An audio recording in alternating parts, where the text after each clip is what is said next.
Hello, everyone. Welcome to TRG 30.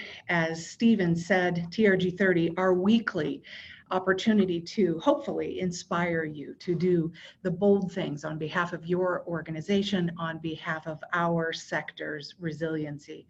Today, as you know, I'm joined by Joe Hodge, who's the Artistic Director and Chief Exec at the Guthrie Theater here in America.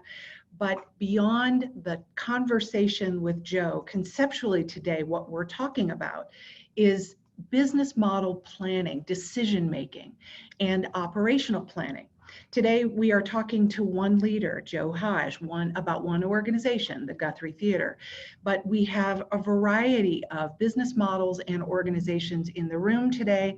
And so, in fact, we'd like to start with a poll that helps us, Joe and I, and all of us see what best describes today your organization's position, your sense of strength and infrastructure today, August 19th, related to the crisis we find ourselves in. Stephen has started this poll and will, once we get all of or as much feedback as seems reasonable, will give us a snapshot. But clearly, the leading group of people here feel okay for about a year. And some of you, a small group of you, are saying we're in trouble now. I'm loving that as large a proportion of you. Balance sheets, coming in with strong balance sheets. We'll get back to this with Joe, I'm sure. But a quarter of you say, we'll survive no matter what. I'm so pleased to hear about that and see these results. Thank you, Stephen. As you listen to Joe and me talk and the questions that we field together, I want to encourage you to be listening for three things, because your businesses will be different than his and the Guthries. Listen for these three things. First, what resources, what relationships do you have around you? As you listen to Joe talk, does it suggest that you have exactly what you need? Or does it shed light on gaps and identify new resources and relationships you might need? Second, culture.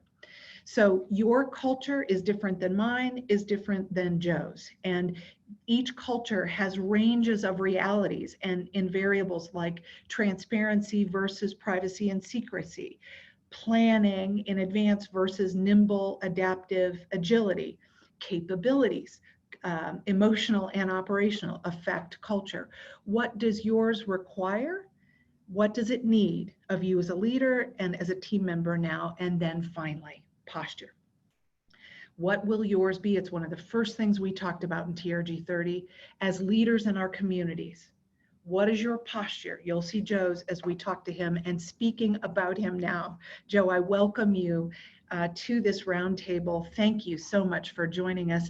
Just a brief introduction of Joe for all of you in the room. He has been the artistic director of the Guthrie since 2015. Prior to, Joe, you and I met each other when you were the producing artistic director in the Triangle on the East Coast at Playmakers Rep. You have done some really interesting projects and worked at theaters across the U.S. And beyond. You've directed a project in a maximum security prison, rural South Carolina, and the West Bank and Gaza. I'm going to brag on you a little bit, embarrass you a little bit, but Joe was named one of the 25 theater artists who will have a significant impact on the field over the next quarter century by American Theater Magazine. He is the recipient of the 2000 NEA White House Millennium Council Grant Award, awarded to 50 American artists. He won the 2014 Zelt Fitchandler Award and the 2017 Rosetta Lanois Award. Joe Hodge, welcome to TRG 30 today. Thank you for being here. Thanks, Jill. It's so great to be here with you. Yeah, so let's dig right into the topic at hand, and really your organization, you, Joe, were among, if not the first, to put a stake in the ground early in the crisis and say, we will be reopening in March. Talk to us a little bit about how that decision making, how that decision was made and the environment around it. I confess to being maybe slower than most to come to that conclusion. We shut down like everyone else did in the middle of March. We had two shows running in our 1100 seat and our 700 seat room, and we closed those. We had another show in rehearsal that was due to go up in our 1100 seat space that was in rehearsal. We locked up, we sent everybody home. We kept the show that was in rehearsal. We kept all those artists in town for a couple of weeks. We didn't know how long this might last. But as the picture came clearer, I began with a very optimistic view. I thought, well, look, why don't we just plan for the fall, late fall, holiday, and as we learn we can't do things, then we'll peel them off and we'll do the next thing. And then of course, when we really got into the numbers, I mean, it was just an impossibility. Our startup costs are so enormous that if we can't get that work to stage, or if we have to close early, it would be devastating to us. And so now, what is probably a couple of months ago, 2.5 months ago, we said we're not starting until spring of 21. We'll be in only one space, a 3-show thrust only season beginning in March of 21. And at the time, it was such a shot over the bow of the theater. Everybody, the New York Times picked it up in the Washington Post and in London and elsewhere, because it seemed such a conservative view. And now, only a couple of months later, that March start date seems increasingly optimistic as the days go by. But our real conclusion was, and to be very clear, I'm not speaking for anyone else, as you characterized, Jill. We're all coming to this, this COVID thing. We're all in the same storm, but we're not all in the same boat. And each organization is making the decisions that they need to. But it was very clear for us at the Guthrie that we can't survive a W-shaped recovery. We can't try to open, close, try to open, close. We can stay closed for a long period of time, of which of course none of us likes. There's no social distance model that makes sense in our largest spaces. The thrust is 1,100 seats. We went through the parlor game, assume a household of 1 to 4 people. Let's assume I can get them through the lobby and to the box office and up the escalator and into the auditorium without climbing all over each other. How many folks can we get in that room? And it's around 300. There's no model for us socially distancing. So for us, taking a planful approach so that when we can open, we're not going to open, we'll be next to last to open in our state, right? But maybe moments before arenas and very, very large venues. So that was our approach. That's how we came to that conclusion, Jill. And we remain hopeful, and we're planning for going again in March. You had in our conversation, a wonderful metaphor about skydiving. I'd love for you to share it. Oh, it's such an elaborate metaphor, but I will.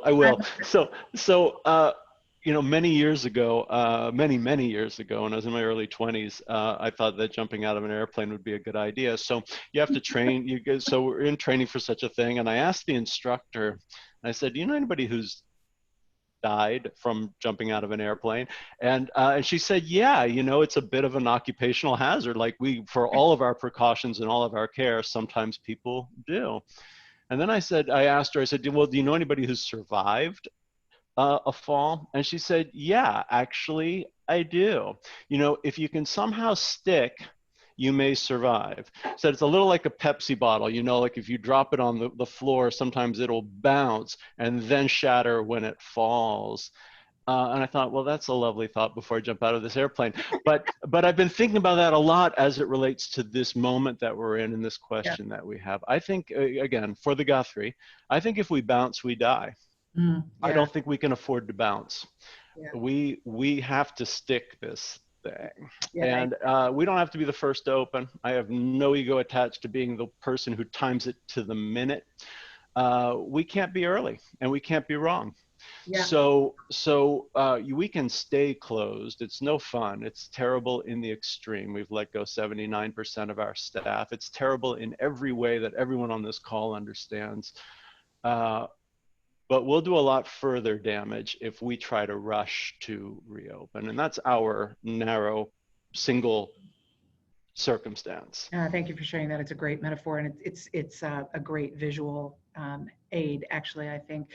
I want to get to what you're planning now, but we all remember seeing your video at the time. There was real sorrow in it at the time. And yet, I know you had alignment. You had alignment at the board level and staff level. Can you just talk a little bit about, just briefly, about how you, whether that was quick alignment or whether it took work, what the people around you? It's a great question. You know, I have an extraordinary senior team, and I have just the best board anyone can ever ask for. And when I was approaching it from a more optimistic view of sort of, you know, as we learn we can't do things, we'll peel them back, et cetera. It's really the board that just really pushed on the question. They're like, you know, they belong in corporate America. They're spending billions of dollars on, or many millions of dollars of understanding consumer confidence when people might be back. And they're like, Joe, we don't see it. You know, let's dig into these numbers. And they really challenged us. And as we dug into the numbers, it just became clearer and clearer that view was optimistic. So it took a minute. It sure did. You know, we had grown so exhausted of gaming out scenario after scenario after scenario. The fall, what if not the fall? What if not till the holiday show? What if January? What if, and it was a board member who said to me, my goodness, I feel like I have nothing but garish metaphors, but he said, what you're proposing, Joe, is like cutting off your arm 2 inches at a time. It's brutalizing to the psychology of the staff if you let them go and, you know, you go through a round of layoffs, and 6 weeks later, you're going through another round of layoffs, and a month later, you're doing another thing. Just make the very difficult decisions now and allow yourself to be opportunistic. If the world smiles and the universe allows for us to get together sooner, my goodness, we'll get something out on the ice as quickly as possible. But so it took a while. It really did. It took several weeks for us to really come to clarity. And of course, the circumstance itself was so dynamic. I was directing a play in Oregon. On February 25th, I wrote an email to the senior staff saying, look, I think we need to watch this thing. And their responses were like, you know, thanks for being so bleak, Joe. We kind of laughed at it. And 3 weeks later, we were shut down. Shut down. Right. So you had resources around you, the relationships around you, a specific culture that said, we are going to plan. And we heard the words around that, and posture that since we didn't talk at that time, but we saw it. And now the posture that I see, so let's pivot to how you're feeling now, what the plans are now, and how you're exploiting, it sounds like a negative word, positively exploiting the resources and time now to do what Guthrie can do best. Talk about the now. Yeah. So look, there's a lot of things we can do at the Guthrie that we can't do when we're making 23 things a year. Everything from, well, maybe it's time to reupholster the seats in the proscenium. Like, it's hard to do when you're continually making work. So there's some infrastructure projects that we're looking at that we can take opportunity in this moment. Anybody who knows me knows that I'm not a huge fan of streaming and the virtual universe. Some of us have spent decades trying to persuade people that it's worth getting off their couch and coming into a theater. And as you say, there's a fair amount of grief involved. The very premise of our art form is about the gathering of community. And our inability to do that is terrifically challenging. That said, we've identified 2 projects that we think cleave to me. So my charge to the team has been, we can do things. It's not like I don't think we should do anything. I want us to answer the question of why. It's a mission-based thing. This could be because it gives some money to artists. That's a good answer. This keeps us connected to patrons. That's a good answer. This keeps us on mission. That's, but I don't, there's so much noise and static out there, and I don't feel like participating. I don't feel that we should just do things to do things. Sometimes I think, don't just do something, sit there. Like, it's okay to be quiet for a minute. Nothing bad will happen. I think there's a lot of static out there. That said, there's a couple of projects that very much have our attention. George Floyd, of course, was murdered 2.5 miles from where the Guthrie stands. And we feel that the world may want to know how Black theater artists in the Twin Cities are responding to this moment. So we're in conversation with Black artists in the community about a project or initiative the Guthrie could do together with the Black community, maybe resulting in something that streams out into the world.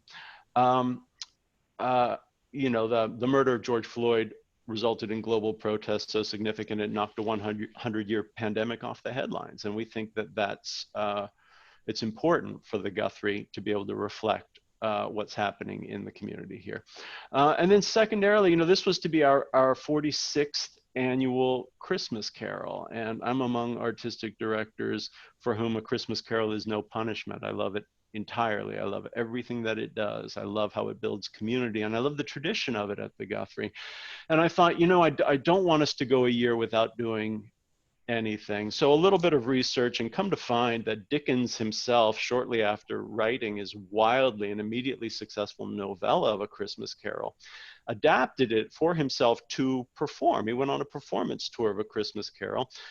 It's broken into 4 staves or chapters. It's about 70 or 75 minutes long, maybe 80 minutes, which is about as long as anybody wants to watch any Zoom anything.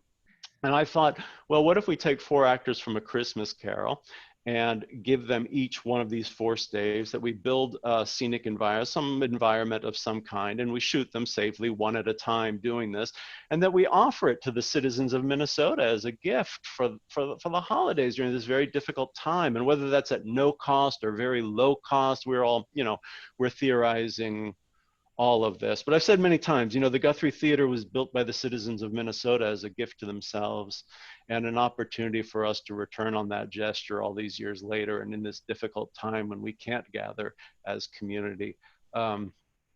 Feels to me good and useful at a time when it's very hard to know what passes for goodness or usefulness. So, so those are 2 things that are very much in our line of view. Yeah, Stephen has come on because we have questions. And so Stephen, I want to hand you the mic and help us make sure we're talking to people in the room. Yeah, thank you. And don't forget, you can submit your question in the Q&A. I have a question, actually, Joe, to kick us off. I'm interested in the uniqueness of your business model and financial position. Do you imagine long-term changes to your business model post-COVID? You know, in the world, again, I keep saying this, like, nobody knows anything, and you're asking my opinion and I'll share it. I mean, it's hardly a declaration of anything. It's just my view. And my view is that I think human beings badly overestimate how current circumstances are going to inflect future behaviors. I actually think, and I recognize that I'm a minority view on the question, I don't think everything's going to radically change. If you look at what happened after the flu pandemic in 2018, which had devastating impact across the globe, mostly what happened is people returned to their lives as they were before that time. And while it seems unimaginable that we will ever be on the other side of this thing, at some point we'll be on the other side of this thing. And I actually think people are going to want to gather as community. And I think in the 2,500-year arc of Western theater, it has seen things even worse than this moment that we're in. And in the end, what we do on stage doesn't look a hell of a lot different than what it looked like 2,500 years ago. So I doubt what it's going to look like 2 years from now is going to be radically different than what it was 6 months ago. Again, it's a personal view, it's my own view, but you asked, and that's how I think about it. Is there anything you would dramatically change, though? I mean, even if you're not. Yeah, I think we've learned some things, right? Like, so we did this virtual benefit, and you know, it went online, and was terrifically successful for us. But that's not the point that I want to make here. But it made me think that, you know, even when we return to a live gala, which is a black tie affair as the Guthrie does it, you know, this virtual distribution is another idea about accessibility, right? There are people, we have patrons who no longer drive at nighttime. We have folks who can't afford a tux or a gown or buy that ticket or that table. And so it's given me some clarity around ideas around accessibility and using it as a tool, a hybrid tool for some of our activity, I think will be lingering lessons, things that we can apply in a post-COVID world. Well, let's talk about whether behaviour does change or not. Peter has asked a question about recent research of study of theatregoers in the DC region, showing many patrons would be wary of coming to the theatre for many months once we're allowed to reunite. And some of those people say not even until a vaccine, right? How have those studies looked in your area? And are you concerned about the public's tentativeness to going back to closed spaces? No, I actually feel in some ways we're going to be pressed by our community to open before we feel it's safe for them to come. I think we're already seeing that way. I think we see that around sports. We're seeing it around a lot of other activities. I think the appetite to gather may end up being in advance of our comfort from or safety from a safety standpoint. I think, look, if you were to ask me, when, Joe, do you think the Guthrie will be at the size and scale that we were 6 months ago? I think it's 2025, maybe at the earliest. Even if we flipped a switch today and there is a vaccine, it's going to take time for the world to be healthy and for folks to feel sufficiently safe to return to that environment. So my guess is that it's not going to be a light switch moment. Again, we can't absorb a W-shaped recovery, but I do think the growth over the next several years is going to be incremental. I think it is going to take a minute for folks to become more comfortable, as it were. It is interesting as we see socially distant performances on sale here in the UK, our international benchmark, we are seeing strong ticket buying behavior in those instances that people are ready and want to come back. Absolutely. I have a colleague who said, yeah, we're going to do a Christmas Carol and we're going to do it live. Because if I said tonight we're doing a Christmas Carol, 250 people would show up. So they're prepared to play in a 700 seat room for 250 people a night because there will be an audience for it. Again, I'm just far from persuaded that I could keep 250 people safe. And we have a responsibility. Leaving aside liability concerns, there's a responsibility concern that has to be embedded and held against the economic concerns, which of course are very, very real. We also know that, Actors Equity, SDC, on whose board I serve, IATSE, USA, they all have different criteria for when they're going to allow their membership to come back to work. So the Guthrie is not going to be, we have now declared that we're returning to work. There are a lot of folks who have to be in agreement that we're returning to work in order for us to do so. Charlotte asks a question on this, which is how are you viewing the requirements that Actors Equity is developing? For some of us, they could put us out of business. Yeah.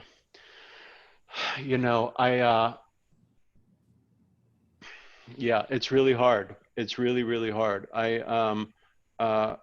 know there's been a lot of frustration with Equity's approach to this. I share my own frustration that I wish the unions were talking more with one another and coming with a global and sort of comprehensive plan around what will be required of employers in order for membership to come back to work. I mean, I think in this very difficult time when many of us have thinned down staffs, the idea of getting into individual conversations with each of the multiple unions that we all go through is terrifically burdensome.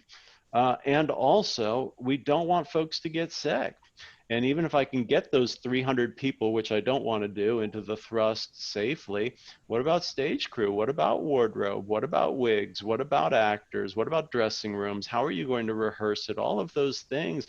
Equity's not wrong about pushing for a lot of the protocols that are necessary to protect membership. So, yeah, I think it's tough, and I think it's becoming a bit less draconian. It seems that more and more theaters are getting clearance from unions to find a path. The theaters have been spectacularly creative about how they might make work and what precautions they're prepared to apply so that membership can be safe. And I think that those arguments have been more and more convincing to the various unions. So I expect that will continue.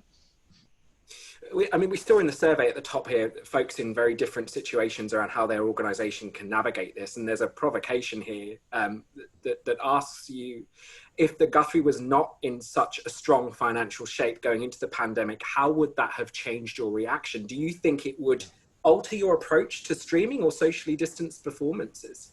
There's absolutely no question. We each run the theaters that we run, and I think how each organization is navigating this crisis has everything to do with how we've entered to this crisis. And those who have entered with a very strong balance sheet are able to make choices that other theaters aren't able to make in this moment. And I will say that I feel like a Cassandra who, for the past dozen years, I've been being so loud and vocal about the fact that the field is spectacularly and wildly under-endowed. You know, we're in our game like the restaurants are in their game, where folks have no more than a few months of money on the shelf to help get them through. The margins are so narrow, it's so difficult. And I don't know how our field managed to miss all of it. You know, you look in the museum world, the least significant museums in this country have $20 million endowments. You know, so why hasn't that applied to the American theater in quite the same way is a mystery to me. And I think in a moment like this, where things like endowments, cash reserve, et cetera, are such incredible moats of, you know, protective moats for these organizations, there aren't enough of them. So, I mean, to answer the question flatly, I'm obviously responding as the leader of the Guthrie. If I was at Playmakers at this moment, I think I would have different answers for you. If I was at a third, fourth, or fifth theater, you know, whatever, I'm sure I would have different answers for you. So obviously, and again, I'm trying to, I'm making no declarations for the field. I'm sharing my view from where I stand, which of course is filled with my own thoughts and opinions about things, but of course it is from the Guthrie's perspective. Of course it is. And we saw as we started, you know, I was pleased a full 25% of you felt like you could weather this. Mm-hmm. The data tells a story that we are underfunded and don't have the reserves. Joe, you're absolutely right. Joe, I want to invite you to stick with us here for a minute. And Stephen, I know we have more questions, we always do, than we can answer. And we'll see if we can't coordinate to get some behind the scenes answers from Joe. But I want to begin to move us toward a wrap up here and say we are in these times, and we've heard this leader's thoughts and ways of processing his organization's boat through these waters. Three things that I want you to be thinking about as you apply what you've heard from Joe. First, risk assessment. The risk that you have in your organization is going to be different than Joe's. We saw it on the data. So with your board and staff, you've got to get aligned around your capacity for risk. Second is culture. Your cultural capacity. Do you have the ability? Some of you do and are behaving in this iterative planning way. For some of you, that makes no sense at all. What does your team need? And how are you poised to deliver it? And importantly, crucially, you heard Joe talk about his specific community's needs. Boy, if we don't have our communities at the center, if we don't understand our just cause, what would make our community say, Jill's Theater Company must survive? I believe that just cause. We've got to have our communities at the center right now. So risk, culture, community, those are three thoughts and next action steps for conversation and strategic action in your organization. Here's a couple others. We're inviting you now to sign up for this next sort of quarter's worth of TRG 30s. Next week, we're going to be talking about business models and what we're seeing and choices that you may that may help frame your thinking for the next year to 18 months. Speaking of creative actors, literally and figuratively in this space, we'll be talking with the team at Barrington Stage, looking at some of the data from their live performance. They were one of the first, if not the first, to come out with a socially distanced plan. We'll be talking about new loyalty models with author Robbie Kellman Baxter, who wrote the book, The Forever Transaction. She is an expert in subscription models in the corporate sector. How does that, those latecomers to subscription, what can they teach us about subscription and governance? Finally, Stephen, I know we're always interested in what our listeners are thinking. Help us here. Yeah, as we head to the bottom of the hour, we continue to ask for your feedback as we plan ahead. You've got a multiple choice poll on the screen. Please just take a moment to answer before you leave today. And thank you for being with us again for TRG 30 this week. Thank you, Joe. My gosh, yes, Joe. And I give a minute here for a final, I asked the question about posture. Our posture as leaders is important. I just give you the mic to say something that would inspire our field based on your experiences. Yeah, gosh, again, it's so hard. It's so hard to offer anything that passes as counselor wisdom in this unknowable time. I think we're all trying to figure out a path forward. I would just say that I'd encourage us all to be very, very thoughtful of not applying permanent solutions to a temporary problem. And though this is spectacularly and almost unfathomably brutal, it is temporary. And whether that's temporary is in the next 18 months or temporary is in the next 3 years, it is temporary.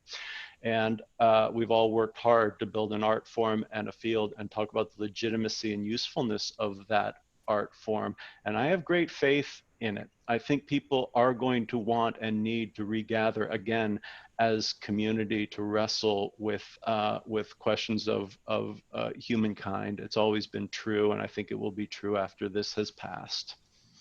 Joe Haj, it was a privilege to spend time with you again. Thank you. Thank you, Jill. Thanks, Stephen. Appreciate you a ton. Thank you, everybody. Thanks. Thank you. We'll see you next week. Bye, everyone.